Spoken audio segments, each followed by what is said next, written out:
I wish to welcome you to this evening's address. I'm Corwin Smith, the director of the Paul Henry Institute. The Paul Henry Institute for the Study of Christianity and Politics was created in 1997 to continue the work of integrating the Christian faith and political life, an effort that was clearly evident in the life and work of educator and public servant Paul Henry. One of the activities of the Institute is its annual Paul Henry Lecture, and tonight marks the 14th such lecture. We thank you for your attendance at tonight's lecture, and we trust that you will find the evening to be a stimulating and enjoyable time together. For those of you who may wish to learn more about the Henry Institute and its efforts, there's a table in the lobby outside the door which has some brochures related to the Institute and some of the work that we've done. If you would like to be informed of other forthcoming Henry events, please let us know by signing up to receive such information.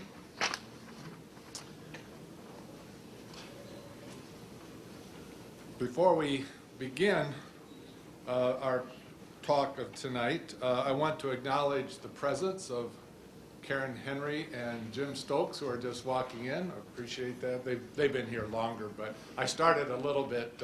I have to speak up. Is that what you're telling me, Quinn? Thank you. All right. Is this on? Maybe it's not even on.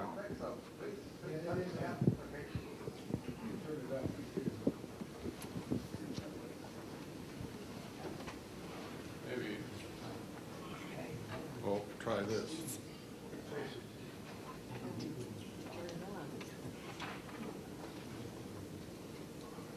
Does this work? Nope.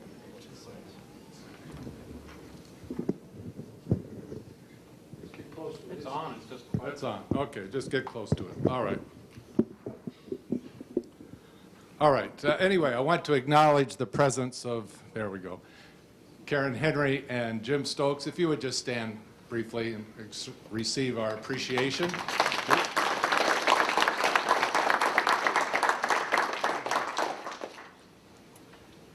Now, before tonight's speaker, would you please join me with a word of prayer? Our gracious and sovereign God, we gather this evening seeking to be faithful servants in your kingdom work. We thank you for your faithfulness to us and for the mercy you have shown to us. As you have instructed us, we pray for those who are entrusted to rule over us. We pray for their safety and health. We pray that they will seek your leading and direction as they serve in their various offices. And we ask that you will provide them with discretion and wisdom, integrity, and a passion for seeking the public good. Lord of hosts, open our eyes, cleanse our ears, empower our voices anew, that we may be more fully your people. Give us such an awareness of your mercies that, with truly thankful hearts, we may show forth your praise, not only with our lips, but in our lives, by giving up ourselves to your service, by walking before you in holiness and righteousness all of our days. Bless us all to your service. Enable us, we pray, to be thoughtful and engaged citizens. In Jesus' name we pray. Amen. Following tonight's lecture, there will be an opportunity for questions and answers. And then at the conclusion of the discussion, you're all invited to attend the reception that will be held in the lobby of the Prince Conference Center. But please note that this reception will be on the east end, not where the fireside room is, but where the glassed-in windows are on the east end of the Prince Conference Center. Well, it is a personal pleasure and honor to introduce tonight's speaker, Michael Gerson. Mr. Gerson is currently a senior research fellow in the Center on Faith and International Affairs at the Institute for Global Engagement. A graduate of Wheaton College, he has engaged in matters related to public life in a variety of different capacities. He has worked as a policy director for former Indiana Senator Dan Coates, as speechwriter for the presidential campaign of Bob Dole, and as a journalist for the U.S. News and World Report. Between 2001 and 2006, Mr. Gerson served as a top aide to President George W. Bush, serving as assistant to the President for Policy and Strategic Planning, as well as deputy assistant to the President and Director of Presidential Speechwriting. Between the Bush administration positions and his current association with the International Institute for Global Engagement, Mr. Gerson was a senior fellow at the Council on Foreign Relations. He is a nationally syndicated columnist with the Washington Post, a contributor to Newsweek, and an author of Heroic Conservatism. He serves on the United States Holocaust Memorial Council, the Board of Directors for Bread of the World, and the Board of Directors for the International Rescue Committee. It's not surprising, therefore, that he was named by Time magazine in 2005 as one of the 25 most influential evangelicals in America. Clearly, Michael Gerson is well qualified to deliver the 14th annual Henry Lecture entitled Tensions at the Crossroads of Religion and Politics. So would you please join with me in welcoming Mr. Gerson to Calvin College.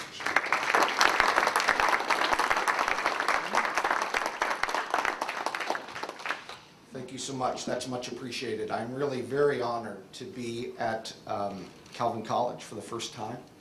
I was educated at a place that was kind of similar to this atmosphere, Wheaton College. It was a pretty religiously conservative place. I remember the joke on campus the year I came was that the administration had banned premarital sex because it might lead to dancing. But I benefited from a Christian education, and I really appreciate what's done here. I also deeply appreciate the legacy of Paul Henry, who is a Wheaton hero. In the first half of the 20th century, many Christians retreated from shaping the culture. Henry was one of the great examples of principled political re-engagement. He valued and showed pragmatism, honesty, compassion, and politics is not everything in life, but Paul Henry really showed that it can be a high calling, and was an example to a lot of people. You're going to have to indulge me a little bit tonight. I'm working on a book, and I've been trying to think through some issues about the way that at this crossroads of faith and politics. I started in domestic politics on Capitol Hill, doing a lot of issues that related to, on the Hill, every issue under the sun for Dan Coates. But at the White House, I had a shift in jobs in a lot of ways. Became a policy advisor to the president, focused on international issues of global health, of genocide, of human rights. And I spent a significant amount of time in Africa, in Darfur, in South Sudan. In fact, I head to South Sudan this coming Monday for a week to look at the upcoming election. So I'm happy to get into discussions of every political topic under the sun in the question-answer session. But I do want to spend a little time talking about an issue that I've been struggling with. And it relates to the religious basis of the idea of human rights. Now, I'm a former government official, I'm a political commentator, I'm not a philosopher or a historian, but any consideration of this matter has to begin with history.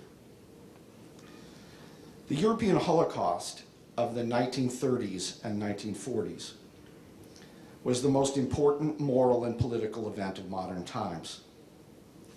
Since the gates of the camps were opened, the Holocaust has served an essential symbolic purpose. It is the bottom of every slippery slope, the end of every dark hallway, the nightmare that wakes us suddenly to the tremendous stakes of politics. If you've not read it, I urge you someday to read The Years of Extermination by Paul Freelander. Only in page after page of accumulating detail does the scale and horror of this event become evident. The racial purity laws, the economic indignities, the despairing suicides, the liquidation of the disabled, the digging up of Jewish graves in cemeteries, the deportations, the ghettos, the shootings in batch after batch, the pits of corpses, the emptied orphanages, the naked, terrified walk to the gas chamber, the bodies reduced to smoke and ash. One observer called it the rule of death in all its majesty. After the invasion of Poland, the Special Purpose Operation Group of the German army was charged with terrorizing the Jewish population. Let me read Freelander's description. The choice victims were Orthodox Jews, given their distinctive look and attire. They were shot at, they were compelled to smear feces on one another, they had to jump, crawl, sing, clean excrement with prayer shawls, dance around the bonfires of Torah scrolls. They were whipped, forced to eat pork, or had Jewish stars carved in their foreheads. The beard game was the most popular entertainment of all. Beards and sidelocks were shorn, plucked, torn, set afire, hacked off with or without parts of skin, cheeks, or jaws, to the amusement of a usually large audience of cheering soldiers. I've painted this picture to recall how shocking those events were to the conscience of the world. The institutions of the modern state, not very long ago, bureaucracy, propaganda, military power, had been harnessed to the purposes of sadism and mass murder. The Holocaust acted as a broad indictment. It indicted a highly sophisticated and educated European society, along with the very idea of sophistication and education as brakes on evil. It indicted other nations who did little, even after the crimes became obvious. It indicted German Christians who were often indifferent or complicit. For some, it even indicted God, who seemed uncaring on a distant throne. But the reaction to the Holocaust in many ways was hopeful. Following the horrors of World War I, for example, the general cultural response was cynicism and disillusionment. Following the greater horrors of World War II, the general response was quite idealistic. The Allies would institute a new order of justice and human rights. The Tokyo tribunals and the Nuremberg trials were both legal and moral enterprises. The chief counsel for the prosecution, U.S. Supreme Court Chief Justice Robert Jackson, said he would not seek convictions, quote, for mere technical or incidental transgressions of international convention. We charge guilt that involves moral as well as legal wrong. It is their abnormal and inhuman conduct that brings them to this bar. The moral response to the Holocaust found strong expression in the United Nations Universal Declaration of Human Rights, which speaks of inherent dignity and equal and inalienable rights. There were many influences on this document, from President Franklin Roosevelt's Four Freedoms to the Declaration of Independence, but the theory was simple. The Nazis not only lost, they were wrong. Their vision of nation, race, and culture would be replaced by an assertion of universal human rights and dignity. It was, however, more of an assertion than an argument. French Catholic philosopher Jacques Maritain, who was involved in the debates surrounding the Universal Declaration, said, quote, "We agree on these rights, provided we are not asked why. With the why, the dispute begins." Even as the Universal Declaration was approved in 1945, challenges were gathering. 3 nations abstained from supporting the document: the Soviet Union, Saudi Arabia, and South Africa, then, of course, run by a white racist regime. The arguments they made are still heard 60 years later. First authoritarian regimes have often claimed a cultural exception. The philosophy of universal human rights, in this view, is merely an expression and tool of Western culture, a form of ideological colonialism. The pursuit of the Soviet new man or the reflection of Asian values are just as valid. Many aristocratic elites in Africa, for example, make a similar argument, identifying pressure on human rights issues with colonial arrogance. The problem with this objection should be obvious. It is fundamentally self-interested.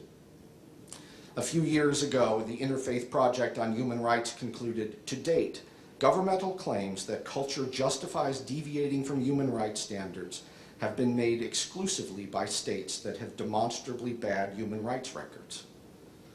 Elites that claim to speak for their culture are actually speaking for themselves and their interests, which often stand in stark contrast to the best traditions of their culture. There was nothing inherently or admirably Chinese about the Cultural Revolution. There is nothing nobly African about Robert Mugabe's brutal rule. In fact, it can be argued that by deferring to the claims of cultural exceptionalism made by autocrats, we participate in a kind of colonialism, what Richard Just of the New Republic recently called internal colonialism. These elites treat their people very much the same way that colonial elites once did. Is it a consolation, Just asks, for the victims that their oppression does not come from the West? International institutions I found in government are schizophrenic on this issue. The United Nations, for example, was founded on a belief in universal human rights and on the principle of state sovereignty and non-intervention. The two are often in tension. The United Nations asserts the, quote, responsibility to protect, the duty of governments to rescue the citizens of other countries from crimes against humanity. Yet the Security Council and Human Rights Council are dominated by self-interested nation states that make such interventions difficult or impossible. The second objection to universal human rights has come from religion. And we should recall that some of the initial criticism came not from Muslim-majority countries, but also from a Calvinist state. The Afrikaners of South Africa used the Old Testament to justify their vision of white rule. They regarded black Africans as the children of Ham and less than human. And they resisted the judgment by outsiders of their religious beliefs, which were merged with their views of the state. But the problem with this objection is similar to that of autocratic cultural exceptionalism. The leaders of South Africa claim to speak for their religious tradition while actually speaking for a single distorted version of that tradition. The same can be said of Islamic fundamentalism. The Taliban may claim that a mother stoned to death for adultery before a cheering crowd at a soccer stadium is the only authentic application of Islamic law. In fact, this claim does not hold up to a serious analysis of the Islamic tradition, just as apartheid did not hold up to a serious analysis of the Christian tradition. Once again, exceptionalism is revealed as the views of a self-interested elite. The third objection has come from within the West, from a philosophic relativism. I won't trace all the views and variations, but it has become common today to deny that human beings have natures that can be abstracted from their cultural circumstances. And without a human nature, it is hard to define a set of human rights. Without some standard from outside the culture, some statement by God or reason that every human being is sacred, we are only left with the current consensus of our culture. And we are left with no good reason to tell our children why they should hold to that consensus instead of abandoning it. This kind of thinking has led to criticism of the Universal Declaration itself. Former German Chancellor Helmut Schmidt once dismissed the Declaration for, quote, reflecting the philosophic and cultural background of its Western drafters. It is shocking, at least to me, that a German leader, so soon after the Holocaust, should claim that the concept of universal human rights is culturally relative. Put more bluntly, if we are merely the result of our biochemical processes and cultural influences, then the idea of human rights is merely the result of biochemical processes and cultural influences. These trends have opened up a tension at the heart of modern political liberalism. The greatest achievements of political liberalism have been triumphs of human rights. The Seneca Falls Bill of Rights, the 13th Amendment, the 19th Amendment, the Civil Rights Act of 1964. Yet some strains of academic liberalism have become dominated by relativism and multiculturalism, which would seem to make a moral passion for human rights unexplainable, or at least unexplained. So here we are. Just as our bloody modern history has made the idea of human rights indispensable, the philosophic consensus supporting that idea has weakened. Thomas Frank of New York University School of Law puts it this way: leaders of liberal societies everywhere, political, intellectual, industrial, are being challenged to defend values and clarify distinctions they may have assumed were self-evident. Much of the passion for human rights seems hung on a peg in midair. Academics talk of common morality and the common understanding and the standard secular account as though bluffing could solve a philosophic problem. Martha Nussbaum of the University of Chicago argues, quote, "It seems to be a mark of human beings to care for others and feel disturbance when bad things happen to them." To which Michael Perry of Northwestern University responds, quote, "If it were a mark of every human being to care for every other human being, the why question would be merely academic. But because very many human beings, indeed perhaps most human beings, have not in the past cared for, nor do they care today, for every human being, the question is both practical and urgent. Why is the good of every human being an end worth pursuing in its own right?" In fact, it seems to be the mark of human beings to care for self and family and clan and tribe and race and religion and nation. To care for every human being would seem to require a moral law. To sacrifice for the rights of other human beings merely because they are human beings would seem to require a holy law. The attempt to find a firm secular basis for the idea of human rights has occupied philosophers from John Rawls to Ronald Dworkin. I'm not qualified to judge them, but it's fair to say that none of them have gained universal assent. And none of them seem equal to the challenge of Friedrich Nietzsche. If God is really dead, what is to stop the radical, destructive human will? Says Perry, quote, "This claim that every human being has inherent dignity and that we should live our lives accordingly remains deeply problematic for many secular thinkers. Such a claim is difficult, perhaps nearly impossible, to align with one of secularism's reigning intellectual convictions, what British philosopher Bernard Williams called Nietzsche's thought, that there is not only no God, but no metaphysical order of any kind." The secular account of human rights may or may not be philosophically convincing. It is certainly broadly questioned, even by those who wish the project well. And this means, I believe, the religious justification for human rights plays an even more important role. The contribution of religion to this debate, it seems to me, is both narrow and essential. Christians need to understand that most of the important elements of a religious faith have no political relevance at all. Eschatology, ecclesiology, soteriology, these do not matter in the public realm. Imposing such views by law is disastrous for the church and the state. Religion becomes just another interest group, like a clan or tribe, to be served by the exercise of political power. But there is one element of religious teaching with direct and unavoidable public consequences: a Christian anthropology, beliefs about human worth, human nature, and human destiny. Why are human beings sacred? The philosophers have their own questioned and questionable theories. Jews and Christians have an answer.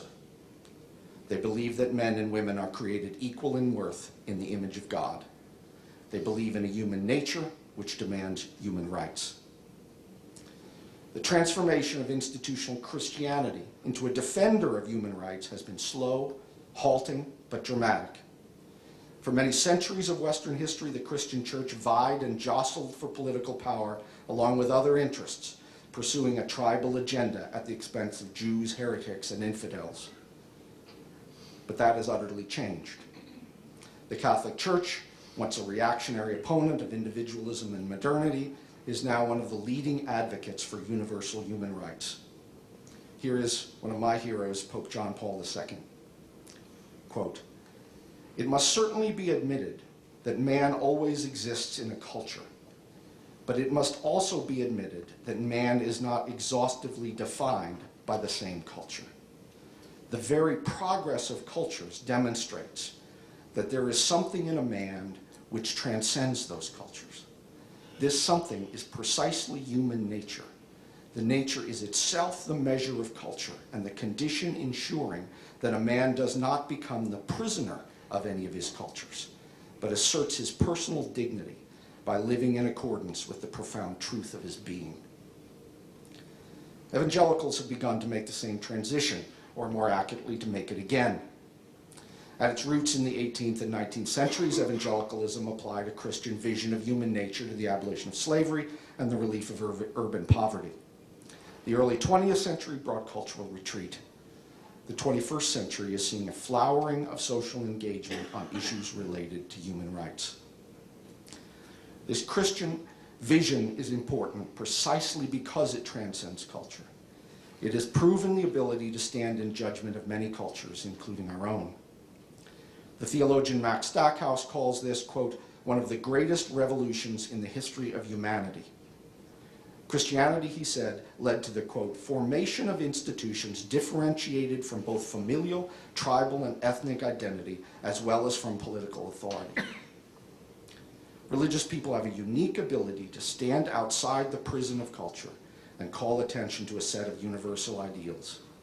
In other words, they can represent the values of another kingdom in the kingdoms of this world. This is not an easy task. A belief in universal ideals is not an excuse for cultural arrogance. Nations with more traditional cultures have some good arguments with the West.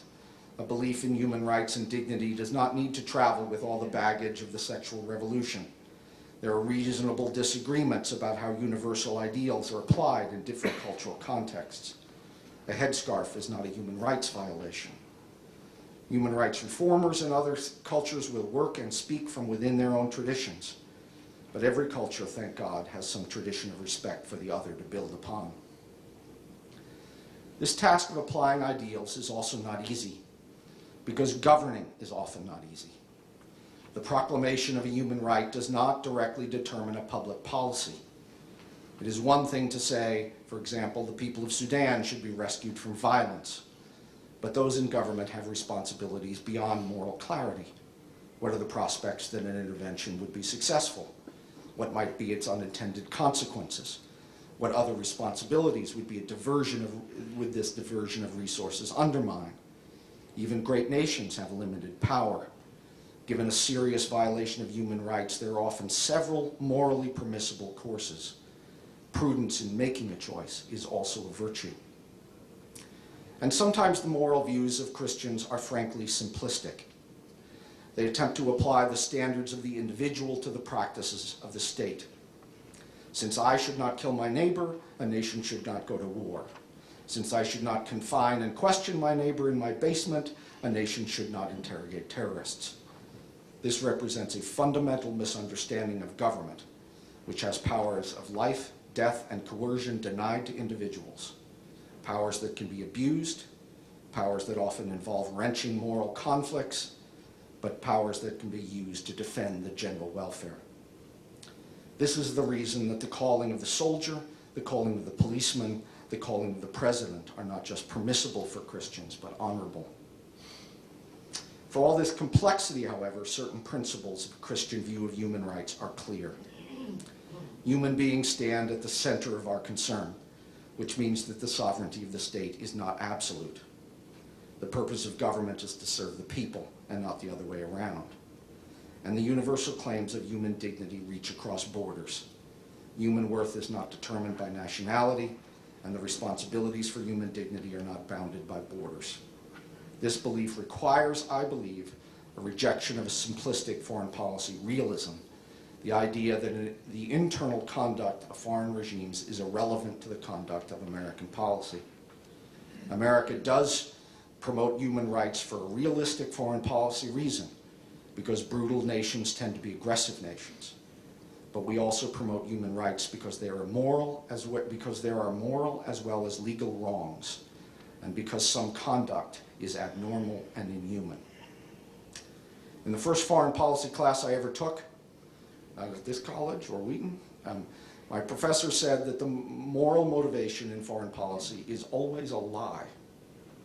He argued that nations always and only act in the narrowest conception of their own interests. All else is self-serving deception. But that view is wrong in theory and in fact. One historical example is the abolition of slavery. The trade had been developed and expanded by the most enlightened and culturally progressive nations of Europe. Investors over the years included Isaac Newton, John Locke, the British royal family, and the Church of England. Little stigma attached to this mainstream form of commerce in the late 19th century. Yet within 100 years, slavery was illegal everywhere in the Americas. For decades, historians have attempted to give an impersonal, structural explanation for this change, that the end of the slave trade and slavery somehow served the interests of a rising industrial capitalism for free labor. In a recent London lecture, one of the leading historians of slavery, David Bryan Davis of Yale University, offered a different view. The slave trade, he says, was a, quote, modern and economically successful system which fueled the first great wave of globalization. From Caribbean sugar plantations to Peruvian mines to American tobacco plantations, slavery was essential to the economic development of the New World and to the consolidation of European strategic gains against the Islamic world. Slavery, Davis argues, quote, was not doomed by some implacable force of historical progress. And here I give most credit to the abolitionists, since without them, I think that from the 1780s to the 1880s, very little would have been done. They not only conducted a successful public campaign against slavery, they created a new way of political thinking. In their view, says Davis, providence could reveal itself only through a new human activity, the ability of an enlightened and righteous public to control the course of events. The abolitionists demonstrated that religion and conscience can be a force for good in the world, that the darkest instincts and destructive interests of humanity can sometimes be overcome, that idealism is possible and powerful. Davis concludes, while there is little evidence that human nature has changed for the better over the past 2 millennia, a few historical events, like Britain's abolition of its extremely profitable slave trade, suggest that human history has also been something more than an endless contest of greed and power. I was privileged to participate in another historical example. I sat in the Oval Office and watched the President of the United States approve the emergency plan for AIDS relief, the largest program to fight a single disease in human history. It included $15 billion over 5 years to promote prevention, treatment, and compassionate care, mainly in Africa. Many were skeptical that large-scale AIDS treatment was even possible in the developing world. But a recent study at the University of British Columbia found that PEPFAR, this program, saved 1.2 million lives in just its first 3 years, and that HIV rates were reduced in PEPFAR countries compared to controls. I can attest that there was little political pressure on the Bush administration to take such action, and little expectation in the world that they would. The proposal came from an internal policy process that reflected the moral convictions of the President and his senior advisors. A simple determination of American interests might have suggested some action in this area. The stability of portions of Africa was being undermined by AIDS. But pure interest would never have led to such boldness. In Rwanda 5 or 6 years ago, about 4% of people who needed AIDS drugs got them. Today, that figure is around 94%. Similar results are seen across the continent. During the last century, in government buildings in Berlin, Moscow, and Beijing, political leaders made decisions that resulted in the death of millions. I sat in an office and watched a leader make a moral decision that will result in life for millions. It is the reason I will never be cynical about the ability of government to serve the cause of human dignity. I've seen it with my own eyes. There are many ways evangelicals now actively serve this cause. I'm a senior fellow at the Institute for Global Engagement, an innovative NGO that promotes religious freedom and freedom of conscience, the basis of all other rights. Others fight modern slavery, promote global development, oppose genocide and mass atrocities. They're finding ways to leverage an extraordinary resource, American citizenship, to serve a universal ideal of human rights and dignity. My conclusion is simple. The idea of human rights is in crisis. Let me quote Michael Perry once more, quote, "If, as I suspect, there exists no plausible non-religious ground for the morality of human rights, then the growing marginalization of religious belief in many societies that have taken human rights seriously, in particular many liberal democracies, has a profoundly worrisome consequence. It may leave those societies bereft of the intellectual resources to sustain the morality of human rights." His pleasure at this dilemma is what makes Nietzsche so ominous in retrospect. In this exhilarated snarl, one hears an advance warning of the Holocaust. For this reason, the religious foundation for human rights cannot be ignored or dismissed. The challenge is not likely to be met by Rawls or more Dworkin. It will be met by more Moses and more Jesus. Whatever the value of secular philosophic approaches, many who sustain and expand human rights activism are likely to be motivated by faith. And for this reason, people of faith have a tremendous responsibility. Their activism has never been more important to the welfare of millions. Much about the future of justice of the world will be determined by the successes and failures of their conscience. Holocaust Museum in Washington, D.C., where I sit on the board, preserves the artifacts of history's greatest crime. Around the museum, etched in the walls, are quotes from the Torah, along with statements of Holocaust survivors and American presidents. But the quote above the entrance to the museum is not from Scripture or a Holocaust witness. It reads, "We hold these truths to be self-evident, that all men are created equal, that they are endowed by their Creator with certain inalienable rights, that among these are life, liberty, and the pursuit of happiness." The Declaration of Independence was given this place of prominence because it is, for all time, the negation of Nazism, the check on willful, lawless power, the definition of an idealism that makes us human. This declaration would make little sense without the word Creator, the God who both grants our rights and calls us to protect the rights of others. Thank you very much.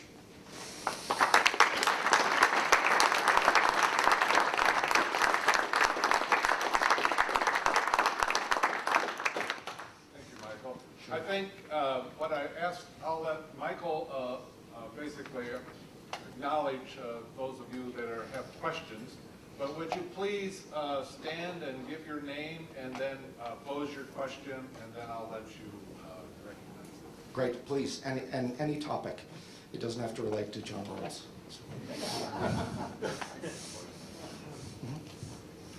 Steve Vanderwill. So we're left with certain choices in our agreement. The secular humanism that underlies the United Nations Charter, or a theocracy, maybe a robust religious theocracy, or what we have, a separation of church and state with some traffic between them. How would you put them in a hierarchy? Well, I would put them in probably the same hierarchy you would. I often answer the question, why are committed, I'm often asked the question, why are Christians committed to pluralism and not the triumph of their own ideas? The reality is that when the law serves, when the coercion of the law serves to enforce Christian views and distinctives, Christianity becomes one power player among many, alienating others in that society. When Christianity serves an image, an ideal of human rights and dignity for everyone, it becomes an instrument of pluralism and justice. And that has been, in working on this book and reading the history, one of the great historical divides, a vision of religion as tribal distinctive, okay, in which we favor our own views at the expense of others in society through coercion, and a vision of faith that informs a universal vision of human rights and dignity. I think it's one of the great achievements of the American experiment that it combined the elements, the trends of the Enlightenment and the trends of Christian reflection that led to these views, and codified them into law, into our fundamental law. So I think that is a contribution. Let me mention a modern example. I've spent quite a bit of time in Uganda, and Uganda is passing a law now, in the process of passing a law, a draconian law against homosexual conduct, which would, in certain circumstances, what's called aggravated homosexuality under the law, would result in the death penalty. And it also has an element of that law that requires anyone in society, including Christian pastors that know of homosexual conduct, to inform on the person that is engaged in. Now, why is that offensive? It's offensive, basically, I argued in a recent column, it's offensive because it violates this very distinction. Okay? The purpose of law is not to take Christian theological beliefs and codify them. The purpose of law is to take a Christian vision of human rights and dignity and defend it for everybody. And that leaves, by the way, a realm, not an infinite realm, but a realm of individual choice and autonomy that is also the way that God created us in His image. These seem to be kind of very important distinctions when you're approaching what that is immoral should be illegal. And I'm afraid that a lot of evangelicals in America, don't quite get the limit of what we view as should be illegal, that we regard as moral, is not just the limit of what's possible. Okay? Christians are actually committed to a principled pluralism that respects the image of God in others by respecting their rights to conscience.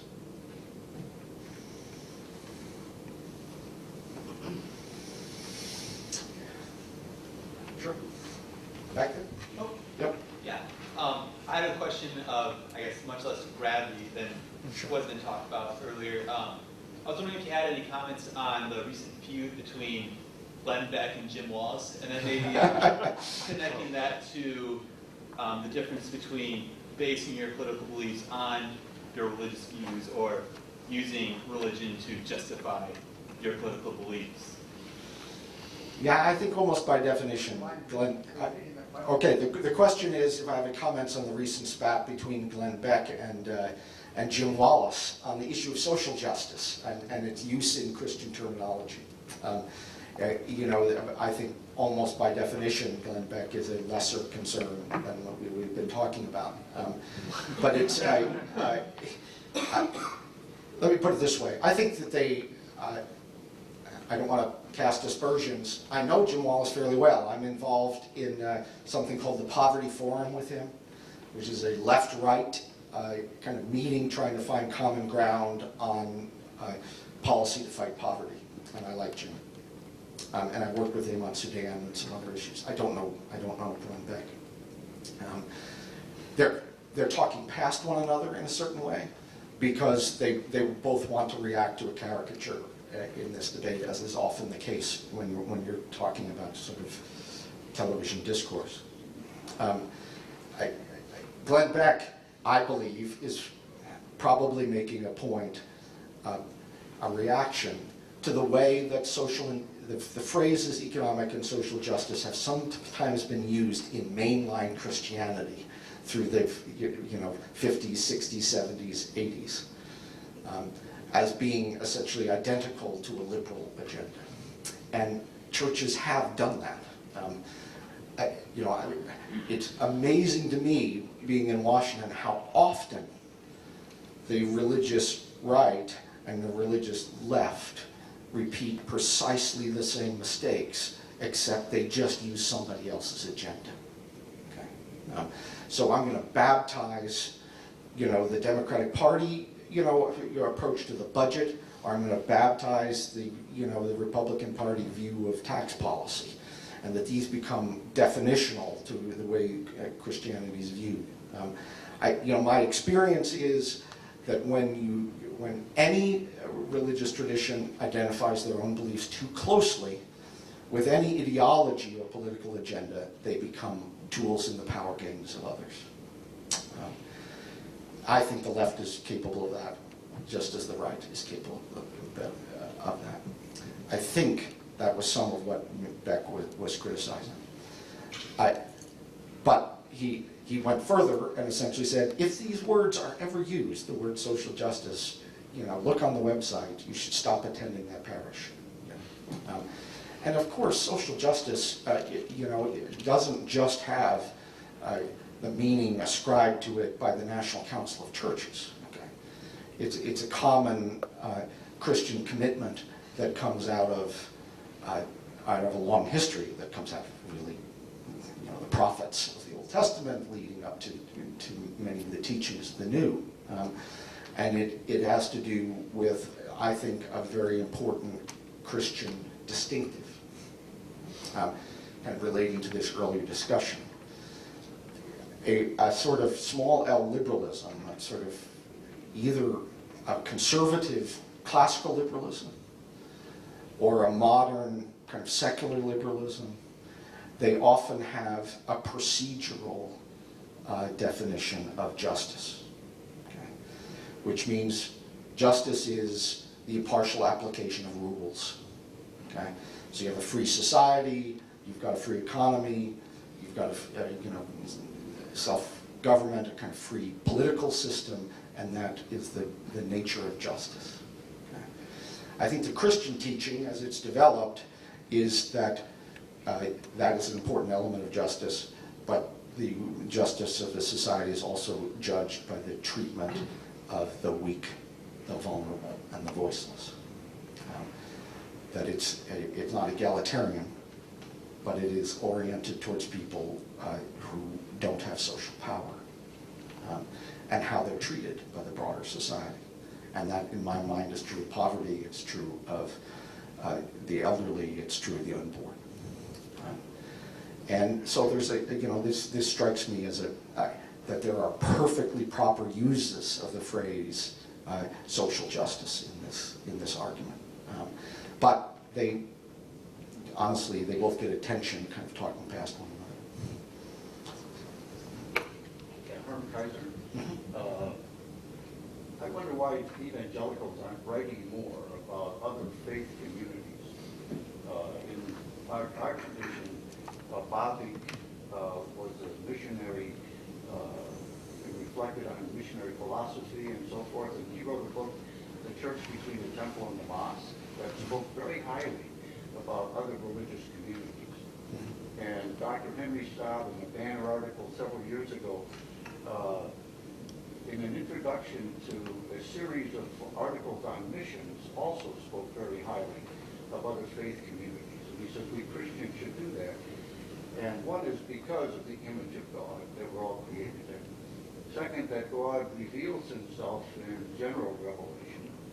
And so people have that sense that the heavens do declare the glory of God, even if their science is messed up. And but we also have special revelation. And special revelation kinds of tells us that we have to have a relationship to our fellow human beings that is positive, and that they too are responding to the only one true God. And then he also talks about discipleship. And for him, discipleship is kind of pulling the eschatological vision into the presence. And I was kind of struck that you said eschatology doesn't do anything. And the way I learned eschatology, that's true, because eschatology was way out there in the end. But it seems to me that going to school for heaven, we have to begin to pull that eschatological vision into the present, to begin living as if our world were filled with all kinds of other people who were servants of Jesus Christ and sons and daughters of our Heavenly Father. I think that's very well said. It's one of the principles, one of the things that attracted me to IGE was that they talk about moving beyond tolerance to respect.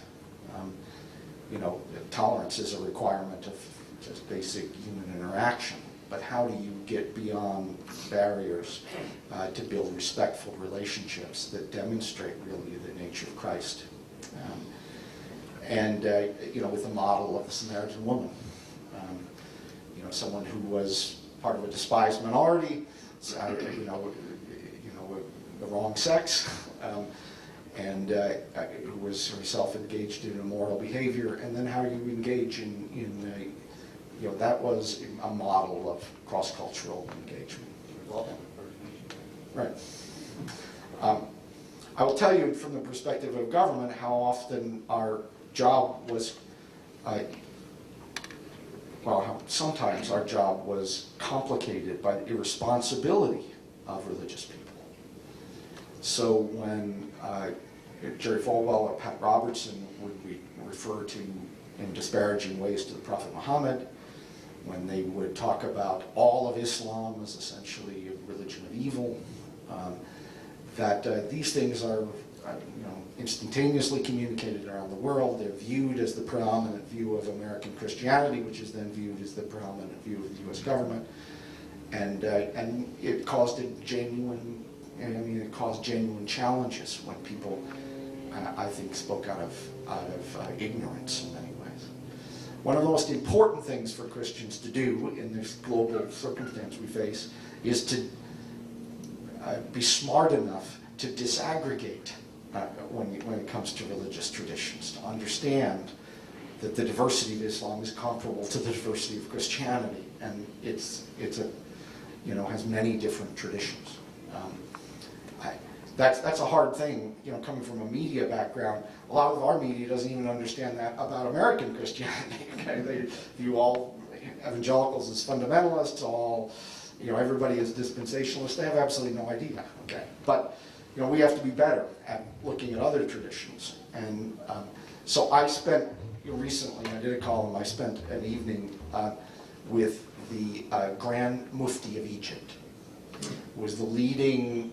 His office issues all of the fatwas official fatwas in Egypt. They do like 5,000 a week. It's just extraordinary on every topic under the sun.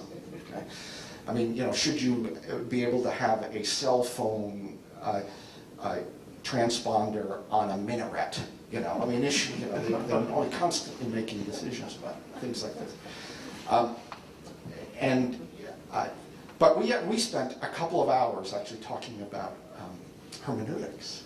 Okay, I studied theology at Wheaton College, and and how you do biblical interpretation is very, very important. And he was making a case, which I think is a very important argument within Islam, that it sounded like an evangelical in a lot of ways. He started off by saying, I want you to know that I think the Quran is true yesterday, true today, and true tomorrow. Okay? He says, but I don't think that 7th century Arab cultural ideals are identical with the teaching of the Quran. I think you gain principles of interpretation of the Quran that you apply in a variety of cultural circumstances. That was a big leap that we had to make, okay, about the way you do hermeneutics. And that's a very important debate within Islam right now, because certain strains of Islam claim that the only forms of purity are essentially the expressions of cultural norms from the past. I met recently with a group of Afghan women governmental officials who are constantly using the Quran in their cultural setting to argue for the reform of Pashtun culture. Okay? Because Pashtun culture, highly patriarchal, deeply oppressive in many ways. And in their context, an understanding of the Quran is a progressive reform movement. I mean, they always talk about, you know, the prophet's wife. You know, she was a businesswoman. She was, you know, had a very equal relationship with her husband. Was the first follower of Muhammad. All these things, kind of dignifying this role. And so, I've lived through enough of modern history to understand that when religion gets things wrong, it can be deeply dangerous. I mean, whenever I go to Africa and look at the influence that Wahhabi ideology has, you know, spread in Mozambique or in, all sorts of places around just through Saudi oil money, it's deeply disturbing. Okay? You need to understand that and take it seriously. But, it's very, very different if you're talking about Malaysia and Indonesia, if you're talking about Mali, or you're talking about Tanzania. I mean, this, I think, is an important Christian calling, is to both kind of engage and understand the diversity of other religious traditions. And to understand, in IGE, they often talk about how, we're not going to move towards a more secular world. That vision it hasn't come about. People predicted it for 100 years in sociology, that we're going to all become more secular because we won't need religious explanations and all this sort of stuff, and it never happened. Okay? But the question is in every culture, is how to take the best of faith to undermine the worst of religion. Okay? And we had that struggle of our own. George Monsma. Thank you very much. I agree very much with your basic principles, but as you say, applying them can be difficult. The principle, we should be seeking to enact into law particular moral precepts of Christianity, but working for the basic human rights and dignity of all people. And you talked about that as affects treatment of homosexuals in Uganda's proposed legislation. What should we as Christians be working for in law in that area in our country? Should we be trying to pass constitutional amendments forbidding gay marriage? Or should we be working to open the civil unions or gay marriage? Can you tell? Yeah, you really asked the easy questions. And more importantly, why? How do I get to that? It's it's a real challenge because I define two parts of this. This is not just, I don't think you can hold this view of human rights and dignity, Christian view of human rights and dignity, and just have like a rights-based discourse. As John Paul II was talking there, our rights are determined by the fulfillment of our nature. Okay, that is the Christian view. It's not the freedom to do whatever we wish, whenever we wish, under any circumstances, as long as it doesn't hurt anybody. Okay, that's not freedom in the Christian context. Okay, it's fulfilling our nature. It's a much more sort of Aristotelian view of kind of a human telos, of kind of a how we're fulfilled by certain things.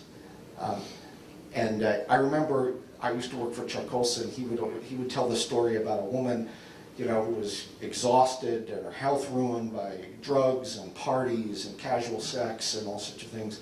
And and someone saying, "Why don't you just stop?" And her response was, "You mean I don't have to do what I want to do?"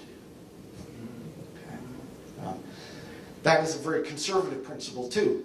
Edmund Burke talked about how a man's passions forge his fetters. Okay? That in fact freedom comes in overcoming our passions in ways that are conducive to our nature. Okay? Now, that doesn't answer your question, but it just gives a context in a certain way. Christians, I think this Christian view of justice is not just about the maximum amount of individual rights. It's also about the health of social institutions in which individuals find their dignity and destiny. Okay? So it's in families that we learn the basic rules about caring for others and responsibility It's in the context of community that we learn citizenship. You know, these are, you know, this is a kind of Tocquevillian view that the ability to be a human successfully is perfected in healthy social institutions. Okay? So I think that conditions a certain view. I think, you know, I think in order to be concerned about human freedom, you have to be concerned about the health of family, the health of community, the health of voluntary associations, and all of these institutions that help us become human. Okay? Now the debate becomes, you know, the perspective that I've brought to this debate, and I'm still thinking it through, okay, is that I've always opposed, for example, sodomy laws, okay, which are unenforceable laws. They mock the law. Okay, they're concerned with fundamentally private behavior. Okay, but that's it's a separate question of whether the state, you know, instead of punishing certain behavior that's viewed as immoral, whether it should, in its laws, promote an ideal of family, you know, that includes the complementarity of the sexes in the best circumstances under which children are raised. Okay, I mean that's traditionally why we've had the state involved in family policy. Right? But then comes an argument. You know, much of the homosexual rights movement in the you know, its roots in the 60s and 70s was a sexual liberationist movement. But that's changed significantly. So instead of talking about the oppression of social institutions, some very smart people that I know and like and respect, like Jonathan Rauch and others, are talking about the need for those institutions to include homosexual couples in order to encourage monogamous, faithful commitment. Because right now there are no social institutions that do this. Okay? It's essentially a conservative argument for these things. And that's, I think, affected the debate, you know, significantly. And I find it, you know, if I didn't come from a specifically Christian moral background, it's a serious argument. Okay? How to encourage stability in a society? That's a social good. Okay? And I think that support a certain image, a preconceived image, and they tend to underreport things that conflict with their narrative. Right? You know, I think that's just it's a reality of politics to some extent. Initially, a lot of the media and even the groups, the global health advocacy groups, thought there must be some kind of trick. They were deeply distrustful. Will the money come through? I mean, all these sort of things. You know, as it developed, people, I think, were genuinely grateful, but it didn't fit the narrative on Bush, so it didn't get much attention. Okay? And I'm sure, you know, Obama people have the same complaints. You know, he talks, for example, I think more than people give him credit for, about these family issues, about male responsibility and all this sort of stuff. It doesn't get very much attention, okay? Because it doesn't fit the predominant narrative. You know, about Bush himself, I mean, you know, this was a, you know, I think, well, first of all, I think it's worth noting that the Bush Institute, which is what he's put together as his kind of post-presidential think tank, has global health as one of its major emphases. And he'll remain involved on the issue for the rest of his life. I think he was really transformed by what went on. He's very proud of it. He talks about it. And it was not just PEPFAR, but also the President's Malaria Initiative, which was really the first time that America took on a huge kind of mass effort on the malaria problem, you know, which over 5 years in these focus countries, I forget how many, 15 initial focus countries, 12, you know, will probably save the lives of about 800,000 children under 5 years old. You know, I think he's proud of it. Would he like to get more credit for it? You know, probably. But it was, you know, it was not done for political reasons in a certain sense. There was very actually little political pressure on those set of issues. There were a few things that came together, just to give a little bit of a background and explanation. One of them was that AIDS treatment drugs had gone, when they first really in the late 80s started to come online. AIDS drug cost about $10,000 a year to be treated with AIDS drugs. By the time the president made his announcement on PEPFAR, they were about $300 a year, which made it possible to begin to imagine large-scale treatment. We had a budget deficit, budget surplus at that time, which helps, when you want to think big on these questions. But I think we also had several really committed people like Josh Bolton and Condi Rice really intervened in that debate at a key moment, who had deep moral convictions, and the president did as well. I always found him, I know it doesn't fit the narrative, but when the people that supported these kind of ideas in the White House, when you could get that decision to his desk, when you could move it through the policy process and get it to his desk, the president was always the biggest advocate for these set of humanitarian issues. So I do think that his reputation for that has probably grown over time and will grow further.